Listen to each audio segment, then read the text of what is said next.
Core-Collapse Supernovae. So take it away. Thank you for the short introduction. I thought we would get nice sort of. I would do a longer one, but there's this talk at 2, so maybe. Talk at 3. Talk at 3. This is the talk at 2. Yeah. Great, thanks. Thanks for inviting me. It's a pleasure to be here.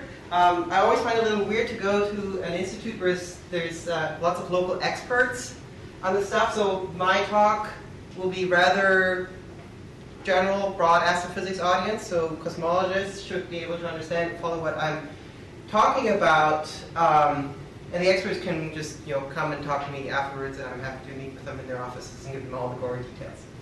Okay, this is a lot of work that I'll be presenting that was not done by myself, but by my group.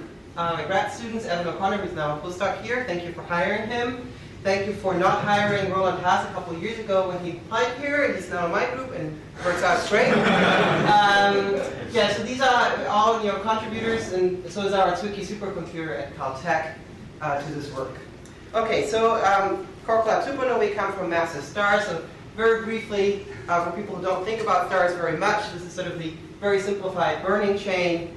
The low mass guys make it to carbon and oxygen. The slightly more massive ones, we don't actually know this mass range for sure, make it to oxygen, neon, magnesium. And the really massive ones, and here I'm saying really massive, meaning 10 to about 130 solar masses. Funny things start to happen at 130 solar masses. Make it to an iron core. These guys end up with carbon-oxygen white dwarfs. These guys end up with this kind of onion skin structure with an iron core at the center. And these guys might either get rid of their envelope, become oxygen-neon white dwarfs, or they also have a structure like that, but with an oxygen-neon core. Key things deciding the structure and the evolution of mass, the metallicity, binary interactions, and rotation. The guys that are above 130 solar masses, they become pair unstable. I won't talk about them in this talk. That's a whole different story. Okay, so what do the ordinary massive stars do? There is an example of an ordinary massive star, and in 1987 blew up a supernova 87A. Here we had the progenitor image. This was the second time that a progenitor was seen. Now we know about 10, 15 progenitor stars of supernovae. There's about 20% supernovae are coming from white dwarfs that are thermonuclear explosion. 80% are core-collapse supernovae. These subtypes are basically spectral classifications. There's one supernova a second in the universe. We discover about a supernova a day. There's unfortunately only one supernova in 50 to 100 years in the galaxy. But there's about more than one supernova per year within 10 megaparsecs. Now because of all these surveys that we're seeing, we're finding more and more strange supernovae. There's classes of very subluminous supernovae, and then there's a class that I find really interesting of extremely energetic explosions, they're so-called hypernovae. And they seem to occur in so-called strip envelope, so supernova progenitors that have lost their hydrogen and helium envelopes, and they're type 1c, BL, broad line supernovae that have relativistic outflows. And we currently don't understand very well where they're coming from. And most interestingly, these guys have also been associated with gamma ray bursts, and that gives us a clue. There must be something unusual going on. This, by the way, is a Chandra image of what we think is the most recent supernova in the Milky Way near the galactic center that exploded about 140 years ago. Unfortunately, I think that was the type 1A supernova. So a thermonuclear explosion. There's no neutron star, no black hole. How good does it get, right? The basic theory, let's go on and talk a little bit about the basic theory of core-collapse. You have this evolved massive star. The core is electron degenerate. These are sort of the physical parameters that you have in the core. The electrons all hate each other, so they jump into the protons to get away from each other. The electron capture, that reduces the effect of Chandrasekhar mass. You get core collapse. That core collapse continues. Here's your iron core. It collapses all the way until the inner part of the core reaches nuclear density. There, the nuclear, the repulsive component, the repulsive core of the nuclear force kicks in, increases the pressure. We say the equation of state stiffens, and the collapse is stabilized, and what we get is what we call core bounce. So a shock wave is formed at the edge of the inner core that moves outward, and is running into the outer core that's still falling in. So this is a movie that Evan made a few years ago of this process using our open source GR1D code. This is radius, this is radial velocity, this is a spherical symmetric simulation. And as the thing collapses, you can see there's a homologous velocity profile, v is proportional to r in the inner core, and there's supersonic inflow here. This was core bounce. A shock wave is formed. The shock wave has initially positive velocities, is moving out, but then it stalls, and the movie ends. Now, in your Astronomy 101 textbook, this is right. This is where the story ends. The supernova explodes. The shock moves out. Unfortunately, it's not that easy. It turns out that the shock has to do work, and it has to break up. These are ion group nuclei. These are neutrons and protons behind the shock. It has to break up these ion group nuclei at a cost of 8.8 MeV per baryon. Iron is the most tightly bound nucleus. And that goes at a cost of about 17 betas per solar mass. A beta is 10 to the 51 ergs. So the shock doesn't make it, it stalls. And it does so robustly. If you put in the relevant microphysics, it will always stall. There's no such thing as a prompt explosion. And in addition of this dissociation, you also have neutrino losses. There's free neutrons, free protons, and you get captured. Okay, so here's your scenario. You have your stalled shock. There's neutrinos cooling the inner region. There's accretion pushing on the shock. There's pressure behind the shock. There's an accretion shock. There's an equilibrium. You just solve the right-hand moving opposite conditions. You can figure out where the shock is. And something must revive this shock to make our supernova explosion. If that doesn't happen on an accretion time scale of about a second or so, you make a black hole, depending on the progenitor structure. Okay, so the key question that we want to answer, and we'll probably not be answering it in this talk, is what is the mechanism that revives the shock? We'll give you clues. Right. First clues we get from just looking at the energetics of the supernova. You just calculate the gravitational binding energy that a neutron star has, and that's about 300 betas. Corresponds to 0.15 solar mass c squared rest mass energy. This is our energy reservoir. It's gravitational energy. We must tap that reservoir. If we look at the explosion energy of a typical supernova, it's about 1 beta, 10 to the 51 ergs. So where's all the energy going? Well, we know from 87A, and we know from theory, that 99% of this energy will go into neutrinos. So just from zeroth order energy arguments, well, if you absorb a fraction of these neutrinos somehow, you might be able to blow up the star. You just need to get 1%. More detailed models are more complex. That's supernova physics is a very rich question, but also a very complex question.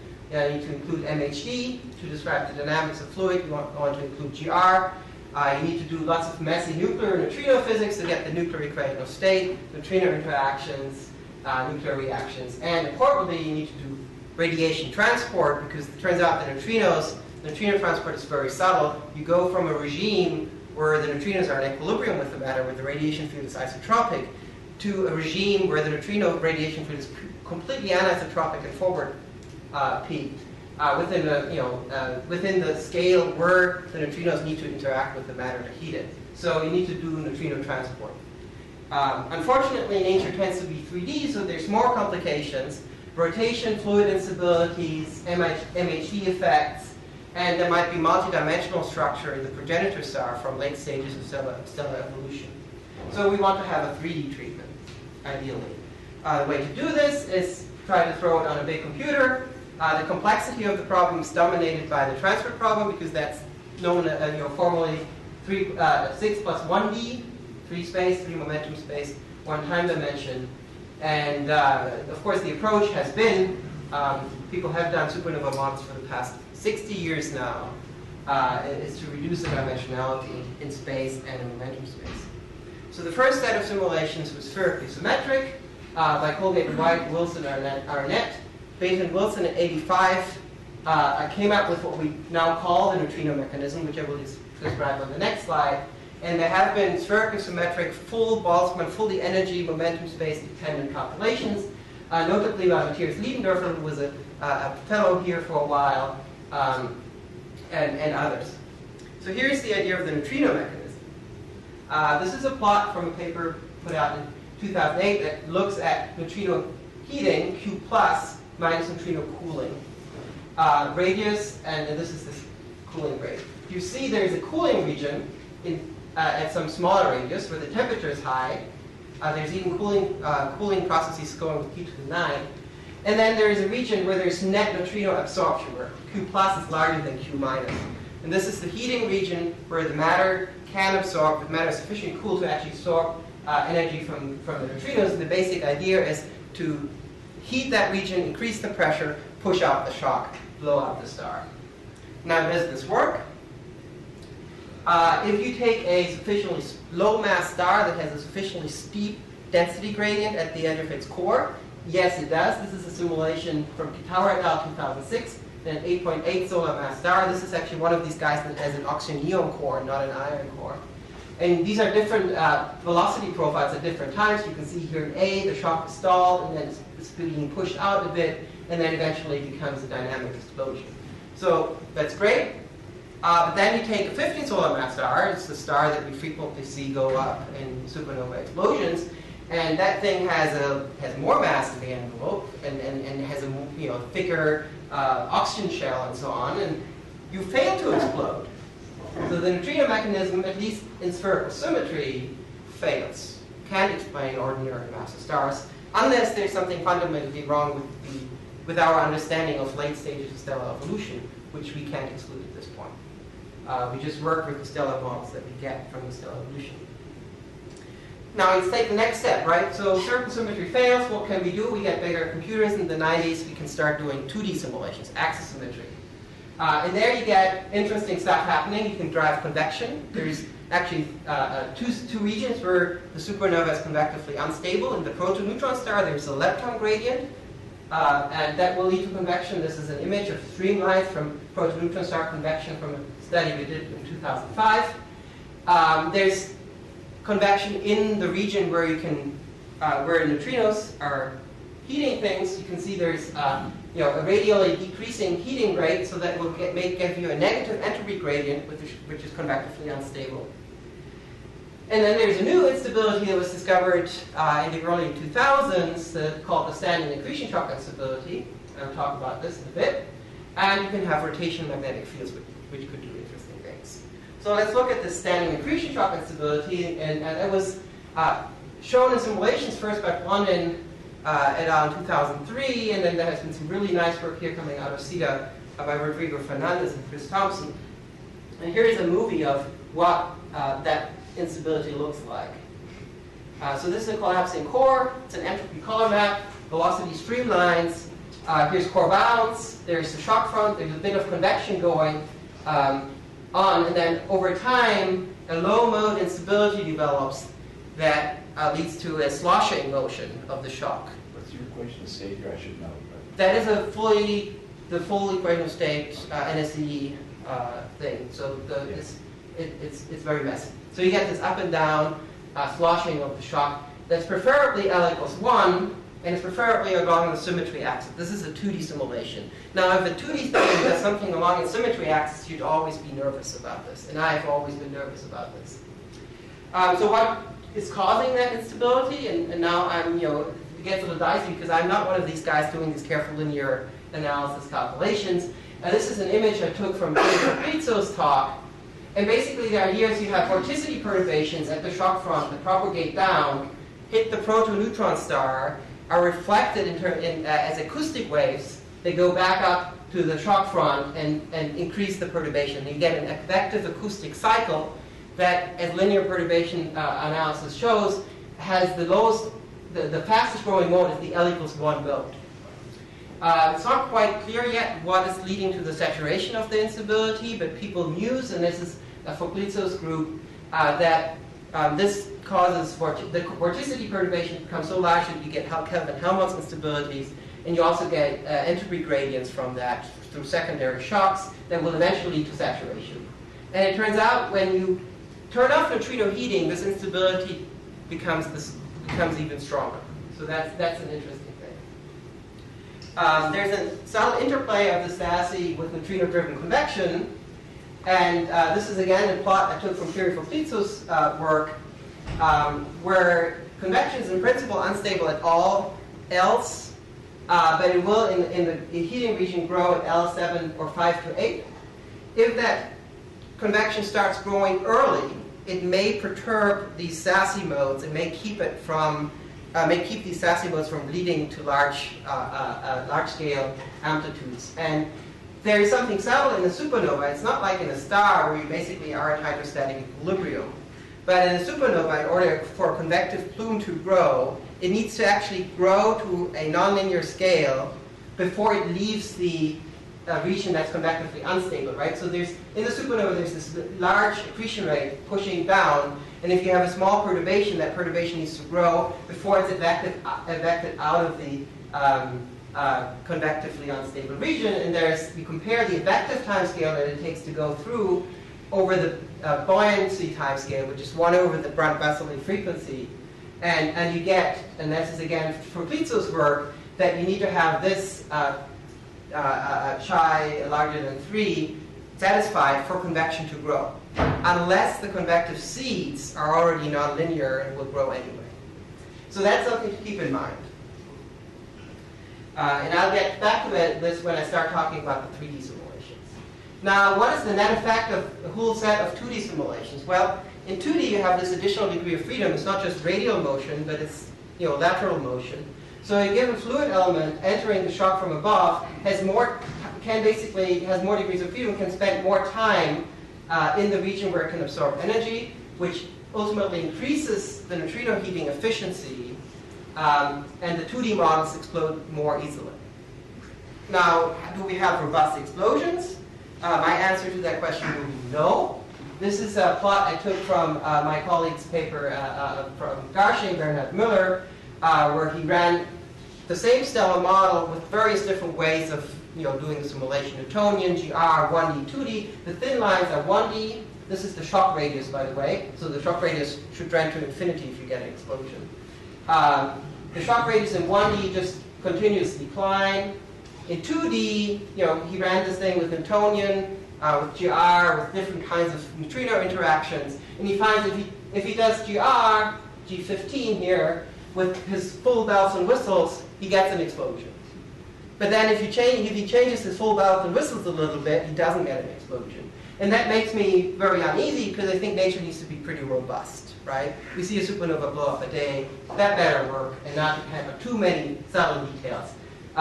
So we'll have to see how things go, but you could say, well, we got much better going from 1D to 2D. What happens when we go to 3D? And that's the next step. There is 2 things that we have to take into account when we think about what happens as we go from 2D to 3D. First of all, the character of turbulence will change. In 2D, the turbulent cascade is unphysical. It goes to large scales.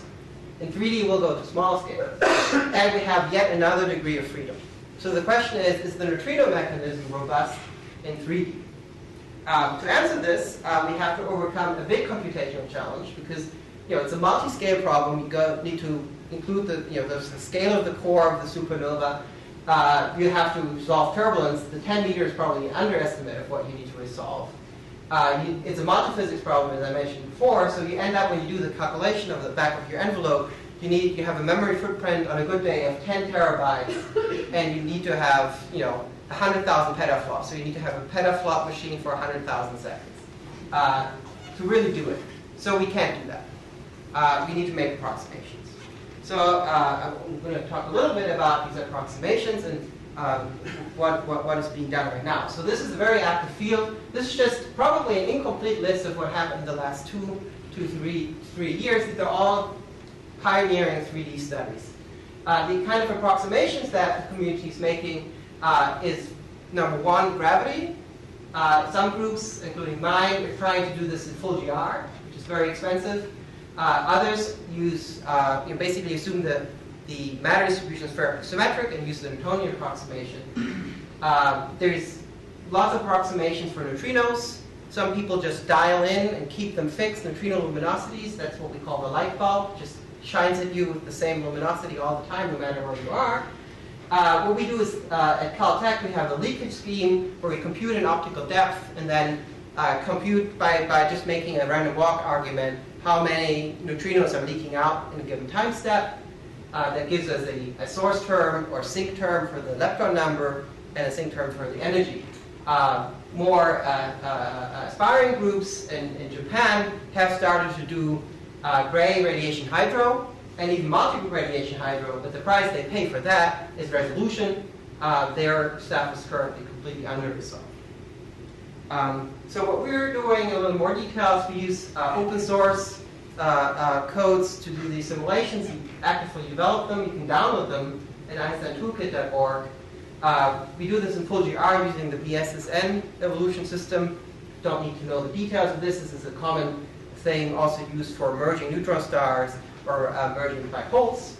We have the neutrino leakage scheme where we take neutrinos, electron neutrinos, electron antineutrinos, and then we bundle together the mu and tau neutrinos and the antineutrinos into one type. It's a common approximation. And we have a new way of dealing with our grid. We have the central region where all the action is happening, Cartesian, and then we push out the outer boundaries using a spherical polar grid that we stitch together in a so-called multi-patch scheme, which is a paper you can read about, written by Reiswick. So the motivation for our simulation that I'll show is we looked again, got some really nice stimulating work from the group at Garching. They took a 2D model of a 27 solar mass star and they ran it in 2D, and they found basically no neutrino-driven convection. This is 74 milliseconds after Core-Bounce. You can see there's very few convective activity going on, very little convective activity going on, but they get a very clean standing accretion shock instability. And so we found that very interesting because there's currently discussion going on whether the standing accretion shock instability will show up at all in these simulations. So this is another plot from their paper where they show an exponential growth of this L=1 mode, very clean and nice saturation, and a huge amplitude of about 40%. This is normalized over the monopole mode. So we thought, well, this is interesting. This is a 2D simulation. Why don't we try and run this model in 3D and see what happens? And this is what happens.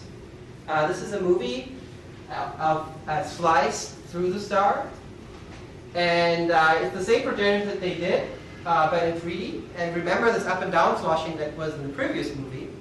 There's nothing of that in here. So first, we see grid perturbations coming from our Cartesian grid. Those get washed out over time. And then we do see a little bit of motion of the shock front that looks like what we saw on the SASI, so in different directions and with a changing, changing vector where it's most pronounced. But as you can see, neutrino-driven convection gets very strong very quickly. This is an entropy color map. Hot corresponds to highest entropy. Red corresponds to highest entropy. And there's no such thing as a sloshing up and down.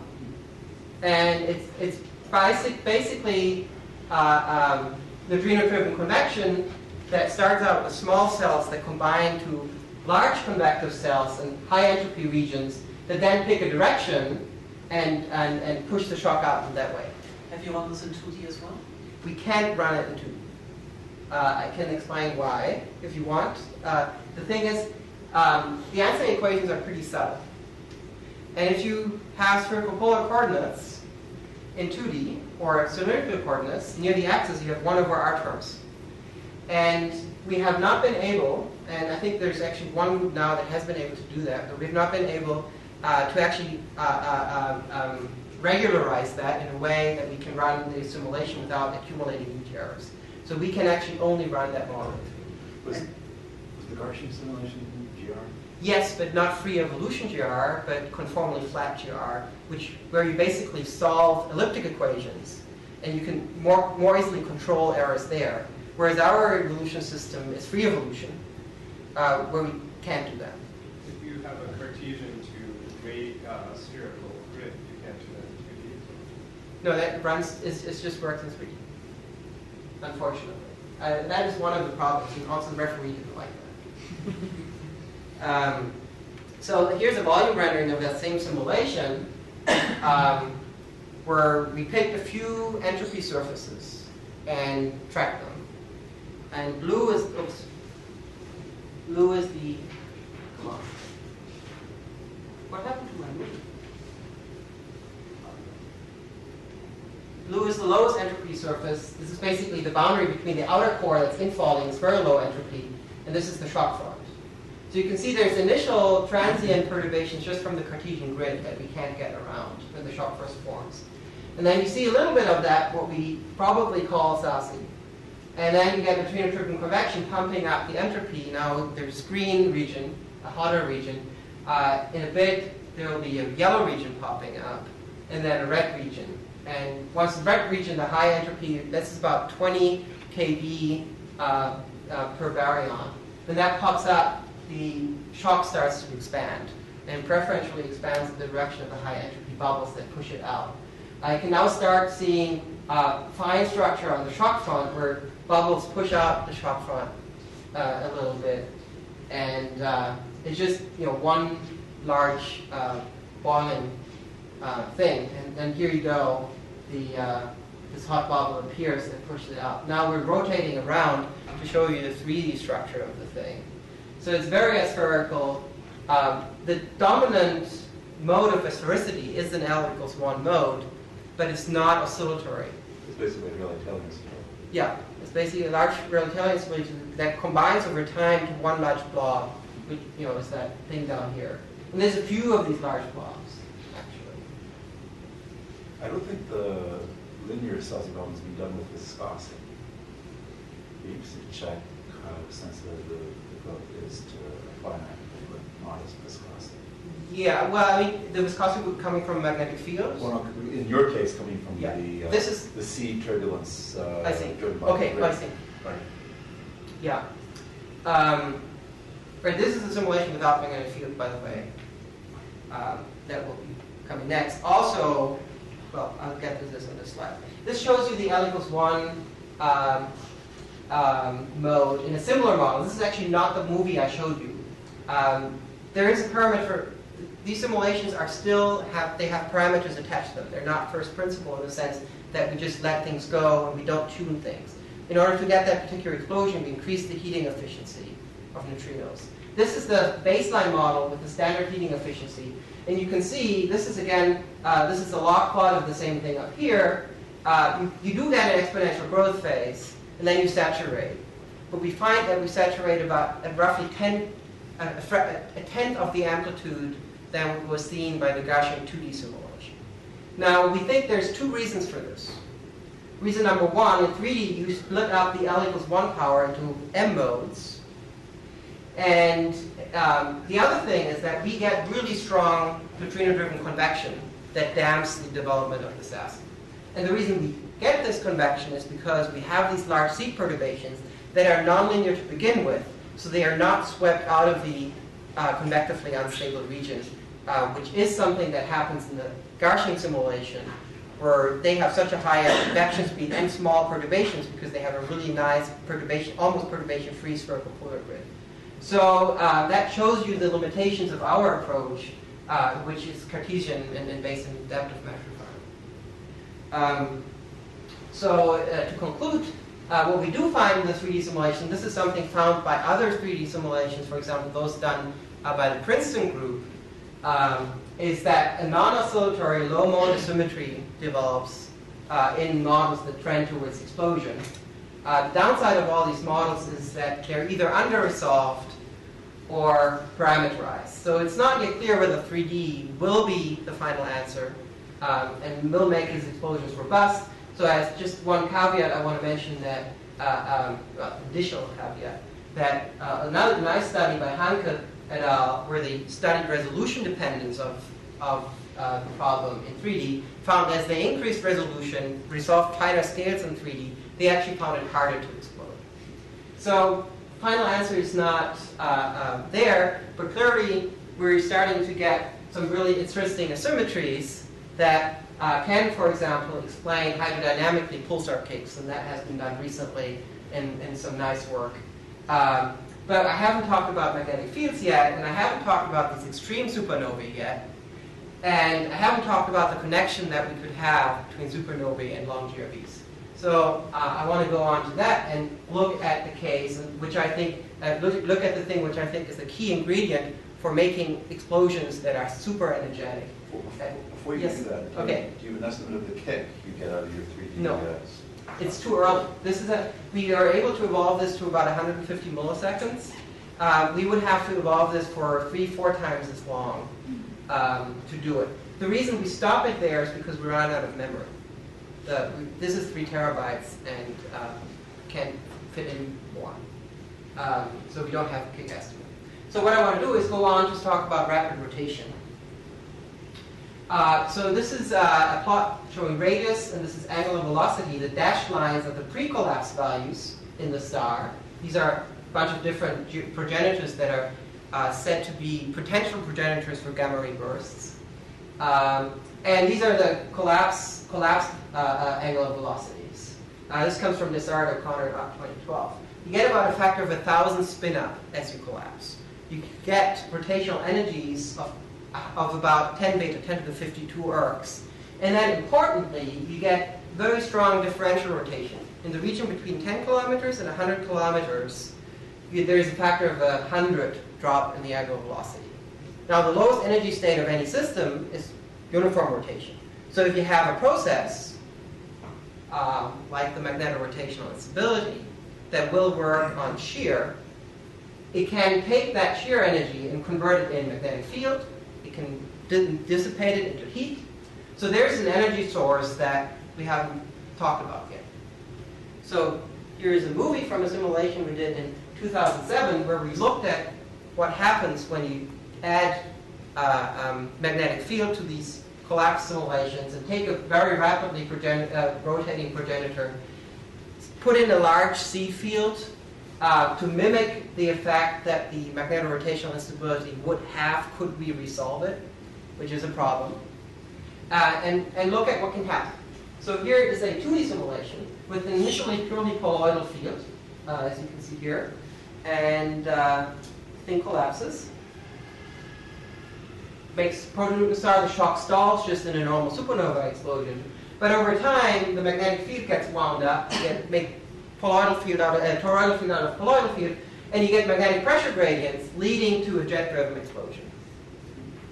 Now, this is a sub-relativistic explosion. This is not a GRB, but it could potentially be the precursor of a GRB, because what it really does is it effectively cleans out a polar cavity, gets rid of baryons, and eventually, in this case, actually will blow up the entire star. As you can see, the accretion here turns into expansion in a bit. That can, in principle, give you a hypernova explosion, very energetic explosion. It can give you magnetars, 10 to the 15 Gauss neutron stars. So one idea that I had is, why don't we look at magnetars and look at their supernova remnants that they are associated with, and see if we find some correlation that there was some kind of energetic or a spherical explosion. So last week at McGill, I talked to the magnetar people there, and they said, well, we have these 2 magnetars with supernova remnants, and they just look normal. And that's a problem for this model, for making magnetars and superenergetic explosions. So connecting this with gamma ray bursts and with black holes now, so far we've talked about this route up here, right? The supernova sits here, the shock is revived, you get an explosion, you make a neutron star. Now if that neutron star is very rapidly spinning, you might, after the envelope has been removed, you might be able to make what's called a millisecond magnetar GRB, where you have magnetar spin down powering relativistic outflow. And that's the Metzger model. The right J, right angle momentum, it means about a spin period of a millisecond. But there's a bunch of other paths that involve black holes. In one case, the explosion might be very aspherical or subenergetic. You get a black hole from fallback accretion. Again, if you have the right amount of angular momentum, in this case, make an accretion disk around the black holes, you can get what's called a fallback GRB or type 2 collapse star. The other scenario, and this is what I'm going to talk a bit more now, is you don't get an explosion at first, so no supernova at first, and you make a black hole directly. So you always have a protoneutron star first. And then if you don't have angular momentum, you make an unnova, so no explosion. Or you get a collapse star in the Woolsey-McFadden model. So an important point I like to stress a lot is that even in the case where you end up with a black hole, you first make a protoneutron star. And this is true for the massive stars that I'm talking about, from 10 to about 130 solar masses. If you go above, say, 250, 300, you might make a black hole directly. But these guys are rare or don't exist. We know the maximum mass is at least 2 solar masses for neutron stars. So you make the black hole when the explosion fails. You just accrete above the mass limit, or you fall back. The third way, which seems unlikely these days, is that there is some high density unknown physics that leads to a softening of the equational state, reducing the maximum mass. So the question I want to ask and try to answer and then fail to answer is what stars make black holes? The whole business is very equational state dependent. This is a plot actually made by Evan. This is time after core bounce. It's the central density in the star in units of 10 to the 14 grams per cubic centimeters.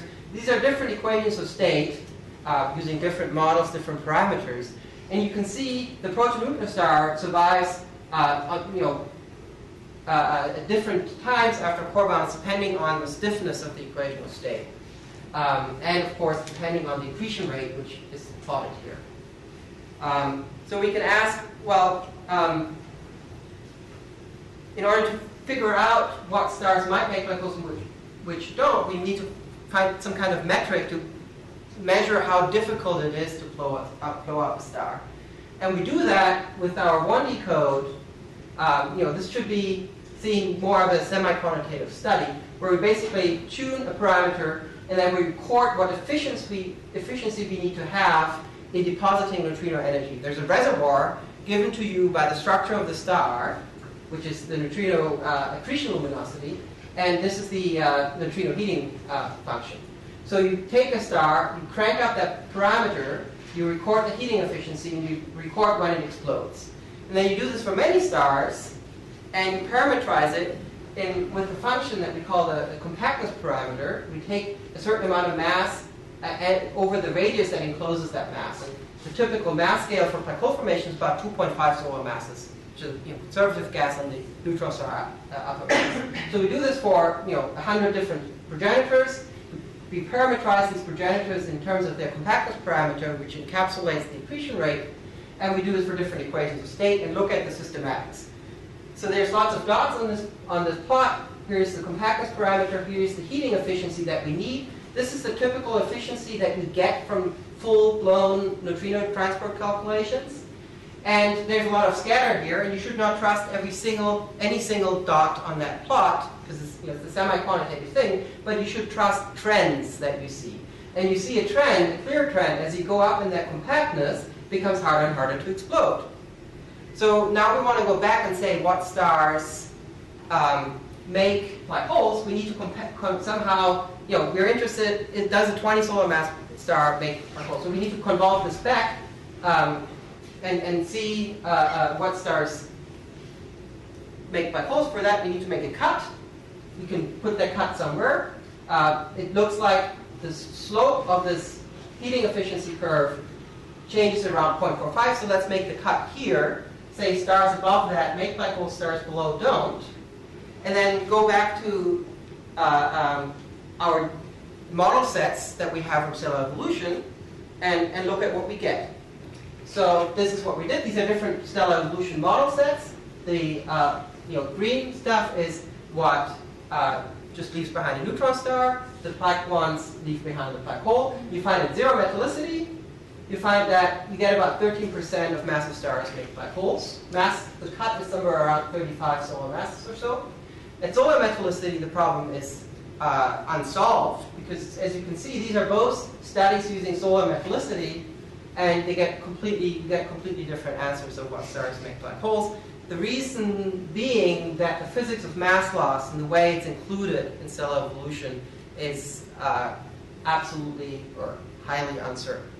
So we currently can't say what the fraction at solar metallicity is of massive stars that make black holes. So the problem is that they're just losing so much mass from the surface that they're not massive anymore. Yeah, these guys here in the Woosley and Hager study, they have very large Wolf-Rayet mass loss rates. And so during helium burning, they lose a lot of mass very rapidly, so that the structure of the star actually adjusts to the structure of a lower mass star. So that, according to that study, stars only in a very narrow mass range make black holes that don't have huge luminosities to don't drive these huge winds. The Limongi and Chiaffi work, this is from 2006, they have lower mass loss rates, so these guys keep sufficient material around for sufficiently long to have big cores, a high compactness, and more likely to make black holes. Again, every single number here shouldn't be taken, shouldn't be trusted, but the trends should be trusted. Now, the question we can ask, I talked about rotation. We can look at these GRB progenitors that I showed earlier and look at, are these guys more likely to explode, or are they more likely to make a black hole, or make perhaps a collapsar type GRB? And this is this plot, where we again plot the compactness parameter here, but now we plot here the spin, typical spin frequency, in log, and this is period, spin period. So this is faster, going up is faster. And this is the free energy and differential rotation. And these are all models from Husserl and Hager. These are all supposed to be GRB progenitors. And we put our little neutron star black hole divider here, and we find that most of these models are candidates that make neutron stars and not black holes. So perhaps no collapsars. And then the guys that make black holes, or that we predict will make black holes, or are more likely to make black holes, they also tend to be very rapidly spinning, and they also tend to have multiple supernova explosion energies in free energy of differential rotation. Now, if it's true that the magnetorotational instability works and builds up strong magnetic fields, then these guys may be more likely to become magnetars and drive a magnetorotational supernova explosion, and perhaps a magnetar-type GRB than a collapsar GRB. So currently, these collapsar progenitor models are actually not good models that would give you collapsar. You want to have a slowly spinning core and then sufficient angular momentum to have an accretion disk. But these guys have so much angular momentum in the core that we would say they're more likely to explode as a supernova. Yes? I guess I'm a little confused about your rotational energy scales going up. Right, this is more differential but then rotation. on the left, you have reference period, and that's going down toward the top. Yeah, the shorter the period, the faster it's spinning. Oh, yes, yes, Okay, now let's take a step and try to connect to observation. So back to Yes. that thought, it sort of makes the impression that only fast rotating, there are only fast rotating progenitors which can possibly make that. Well, so these are from that particular set. The more rapidly these things are spinning, the bigger their cores get. That's the thing. Rotation has the effect that the core mass increases. So they tend to be over there. Does the rotation also tend to enhance the mass loss? For example? Yeah, so these are special guys. They're chemically homogeneous ones that don't become red supergiants. They always stay compact, so they don't lose that much mass, and the cores keep the angular momentum because they don't have the large magnetic torques that you get from being a red supergiant. Okay, so observational things. How can we probe what the hell is going on at the core of Betelgeuse when it will go supernova in 2015? Not before that. Not before that. So there's 300 kilometers. How do we probe this? Well, we can use gravitational waves and we can use neutrinos. And then after the fact, once the explosion has occurred and go into the nebular phase, we'll be able to probe the inner workings also to some extent with electromagnetic waves. But neutrinos and gravitational waves will be direct probes. Here's a nice plot from a paper that Evan and I put together, and if you want the details, you need to get Evan to give a talk. This shows you how we can potentially probe stellar structure of the collapsing star with pre-explosion neutrinos. This is time after core bounce, and this is a simulated signal in superconductance. And this is our little compactness parameter. As I said, compactness is m over r. So the more m there is in the less r there is, the larger this parameter is, the higher the accretion rate is, and the higher the accretion luminosity that you get in terms of neutrinos. So you get a harder neutrino spectrum, and you get more neutrinos coming out if you have a more compact progenitor. So based on that, you find that there is a trend in the super simulated signal with compactness. So in principle, you can also look at the neutrino spectrum. You get spectral information. You can even break the degeneracy with the equational state that you might have. So you need to get Evan to give a talk about that. You can also probe dynamics with the neutrino signal, not just thermodynamics. These are plots from Tina Lund's paper, where she basically looked at the fluctuations in the neutrino signal if there is a standing accretion shock instability going on. And you see these oscillations in the neutrino signal, and you even see it in the neutrino energy. And this can be detected by IceCube, which is a big neutrino detector on the South Pole, can detect the SASI for a galactic event. So that will be very interesting to see how important are these large-scale oscillations. Now, gravitational waves, a little refresher. I'm sure most of you are familiar with these guys. I like to point out this coupling constant G over C to the 4, 10 to the minus 49. So you need a hell of a large protopole moment to get something that's detectable. You get two polarizations, of course. And here's the reason for 2015. Advanced LIGO hopefully will be operating in science mode in 2015. This is why Betelgeuse can't explode before that.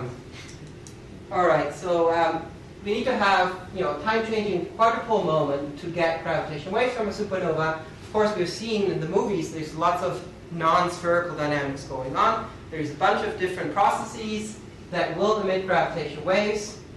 Since I only have 15 minutes left, I'll probably only get to talk about some of them. I want to talk about convection and standing accretion shock instability as a gravitational wave source. If there's time, I'll talk about rotation as well, and perhaps Markov formation. So convection, just as a reminder, there's three phases of convection, really. There's prompt convection right after core bounce, because there's a negative entropy gradient left behind by the shock. There's neutrino-driven convection in the SASI, and there's the convection in the protoneutron star. And this is sort of a typical gravitational waveform that you see. We plot this as h is the strain times the distance in units of centimeters. If you want to figure out how sensitive your detector has to be, you divide this by the distance to the source. For 10 kiloparsecs, that's 3 times 10 to the 22 centimeters. So you see this is order 10, so maybe 10 to the minus 21 for galactic supernova. This is the signal from prompt convection. Then there's a more quiescence phase. This is a 2D simulation, by the way. And then you get plumes, downflows that hit the edge of the protoneutron star, get abruptly decelerated, leading to these larger spikes. And then interestingly, once the explosion sets in, you get a prolate or oblate. You get a sort of a DC type signal that is just growing. That we expect from simulations. This is from Murphy 2009. That supernova will be detectable throughout the Milky Way with advanced LIGO. And there may have also be some interesting correlations with the neutrino signal. So I'm going to skip this and just show you this. Again, here, this signal depends on turbulence. So you can't write, not like for binding black holes where you can actually template the signal. There's no way you can template this. This will depend on small variations. The time series will not be robust. So what can we learn from this? One interesting thing that we can learn from this is by looking at the time frequency evolution and looking at where is the peak signal. If we identify that the peak emission comes from the deceleration of plumes as they become buoyantly, if they become buoyant at the edge of the protoneutron star, then we probe the structure of the protoneutron star edge. And you see over time the central frequency of the gravitational wave signal goes up as the protoneutron star shrinks and cools. This is within the first second. So you see, this is a little analytic model that we came up with, or rather Jeremiah Murphy came up with, where you can connect this to the front Vesely frequency in the region near the protoneutron star. So we can probe the structure with looking at the time frequency evolution. Okay, rotation. This is actually a much simpler gravitational wave source and it's much more regular because it's just oblateness. This is a rapidly spinning core. It's oblate. It's a quadrupole moment, L equals 2, M equals 0. It's gravity, and it's the equational state that gives you the core bounce, which is the biggest acceleration. So there's an infall phase, then we'll hit nuclear density up here. You get a big spike because this is where the accelerations are biggest, and then there's a ring down phase. So this is a pretty regular, pretty simple signal. Nevertheless, we haven't fully studied it. The simulations that were done in the past didn't do a really good job with the neutrinos. So earlier last year, we ran a set of simulations where we used our leakage scheme, which is a little better than previous approximations, to look at what effect that has on the gravitational wave signal. We found, because this is the very early time, the effect on the gravitational wave signal of better neutrinos is minimal, but we found something else that is much more exciting and more interesting. So these are plots from a paper we put out last year. This is central density in the star. This is the gravitational wave strain. These are the neutrino signals. This is a non-rotating one where you get a bit of prompt convection after core bounce. Then you crank up rotation a little bit. You start getting the characteristic spike at core bounce. Neutrino signals look pretty much the same. There's not much going on. And then you crank up rotation a little more. You see in the central density, you see a little bit of oscillation happening. You get here oscillations after core bounce. Crank up rotation even more. You get strong post-bounce pulsations of the proto-neutron star. They're here, but they're less clear. But then, interestingly, the neutrino signal also shows oscillations. And that is interesting, because that gives us a correlation in two messengers that you can use to actually get confidence in what we're observing makes sense. So why does that happen? There's a talk right now. I should have done 15 minutes, right? Oh, well. This shows you a plot of the velocity field and an entropy column map of the proton star. This is the shock wave that's just being formed. And you can see there's a quadrupole flow pattern here. This is 2D. No, this is a 3D simulation cut through it, though. You see the quadrupole flow pattern. So what we're seeing, we see the excitation of a fundamental quadrupole pulsation mode of the proto-neutron star. And that has the effect that there's a large-scale prolate, uplate shape changing that goes on for a while. And here you see the movie, and you see the quadrupole flow pattern in the core. And here's the neutrino signal, here's the gravitational wave signal.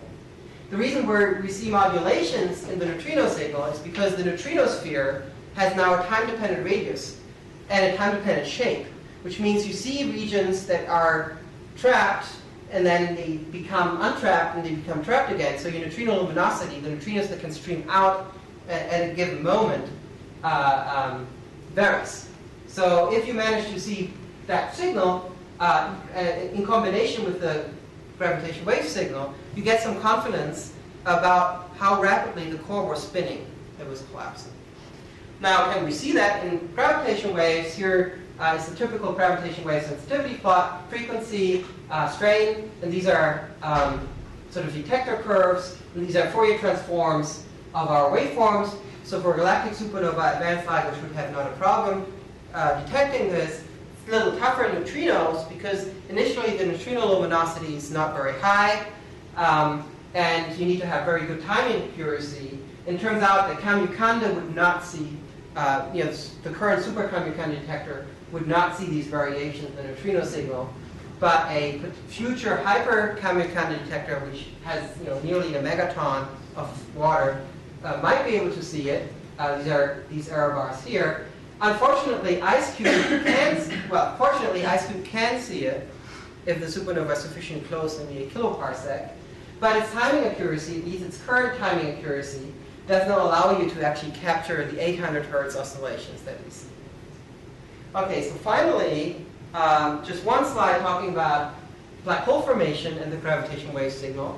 And again, there you get a characteristic signal that consists of two spikes, one at core bounce, and then a second one when the proton star collapses, assuming there's some quadrupole moment in the proto-neutron star. And here the quadrupole moment is due to rotation. So this is the formation of rotating black holes with different rotation rates, and you get a characteristic, two-spike signal that you can look for.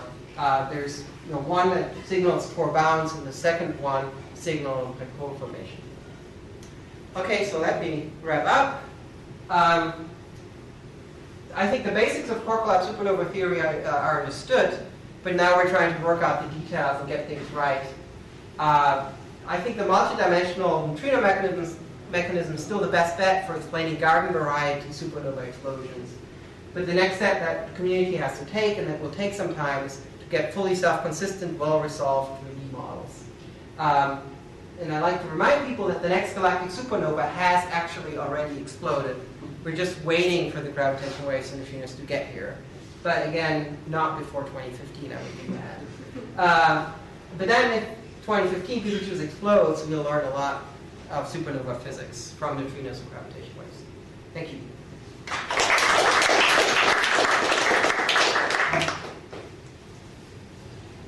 What are the prospects for the 1 megaton neutrino detector, the mega candidate?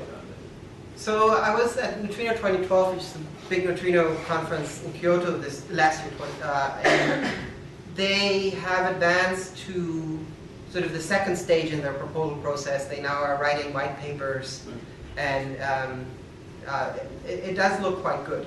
It certainly does look better than the situation is for a space-based gravitational wave detector. Sorry, when I see you, I always have to think about that. Yeah, well, that's I hate to say it, that's a really low bar. So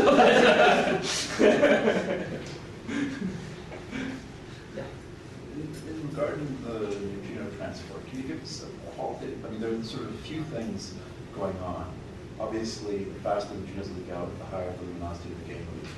Secondly, you change the structure of the flow below the gain region, you change its placement, right? And then thirdly, the beaming, forward beaming of the neutrino. Can you give us a sense of which of those effects is most important? Well, I can't, because I can't currently assess what effect is most important. We'll have to repeat this calculation with neutrino transport that takes these effects into account. Really what we're seeing is that the structure of the neutrinosphere changes. And we're computing, at each point we're shooting rays out to compute the optical depth along these rays. And then at a given position, we figure out what is the optical depth by taking the nearest rays. And we see that changes, and that leads to a change in the luminosity. That doesn't take into account any velocity effects, right? There is large velocities going on. It doesn't take into account diffusion effects, doesn't take into account lateral transport. So it's a first guess. I hope that the effect is still there once we do it with the real transport. And just a comment, I wouldn't place a lot of stock in Taylor dynamos, because that's what the Hagen was the rotation profiles were based on, right? That's right. Yeah. And it's a nice idea, but it doesn't take into account obviously fossil, any sort of fossil, even fairly modest fossil clocks, right? So they did simulations without magnetic fields. And Well, then it's very fast, sure. yeah, and none of them even collapsed. I know, yeah. Well, they don't have the centrifugal force in their code. But I don't think that's so much, it's just if you have the repulsor strength magnetic flux.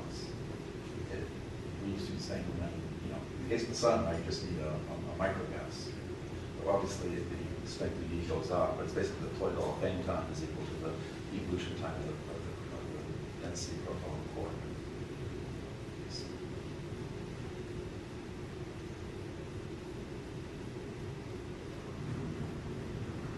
Any other questions? So there's cookies upstairs.